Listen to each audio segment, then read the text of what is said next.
Friend 20th August 2024 Narsingutta Muthyalamma Ramagiri village and మండలం Anantapur district లో ఉన్న విజిట్ చేసాము. మా అమ్మ, నేను, మా సిస్టరు, మా పెద్దమ్మ, అన్న, వదిన 6 మంది కలిసి ముత్యాలమ్మ గుడికి విజిట్ చేసాము. అమ్మ పుట్టలో వెలిసింది. పుట్టకు చుట్టూరా గుడి కట్టించారు. ఇప్పుడు గుడిలో పుట్టకు గుడి ప్రదక్షిణ చేసేటప్పుడు గుడిలోకి వెళ్ళినప్పుడు గుడిలో అంతా కాయిన్స్ వేస్తారు. పుట్టలో పడినప్పుడు మంచి జరుగుతుందని అనుకున్న కోరికలు నెరవేరుతాయని భక్తుల నమ్మకము. అదేవిధంగా గుడి గోడలకు కాయిన్ అతికించిన అది నిలబడితే తన కోరికలు అనుకున్న కోరికలు నెరవేరుతాయని గుడి ప్రజల నమ్మకము.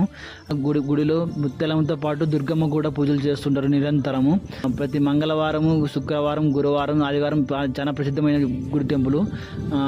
కోళ్ళు, గొర్రెలు, మేకలను బలి ఇచ్చి నైవేద్యంగా పెట్టి ముత్యాలమ్మకు చాలా గ్రాండ్ గా పూజ చేసి ఆరగిస్తుంటారు. ఇక్కడ చాలా మంది అనేక ప్రాంతాల నుండి విజిట్ చేస్తారు. మీరు ఎప్పుడైనా సందర్శిస్తే మనం అనుకున్న కోరికలు నెరవేరుతాయని భక్తుల నమ్మకం. ఎంతమంది ముత్యాలమ్మ కూడా దర్శించుకున్నారు కామెంట్స్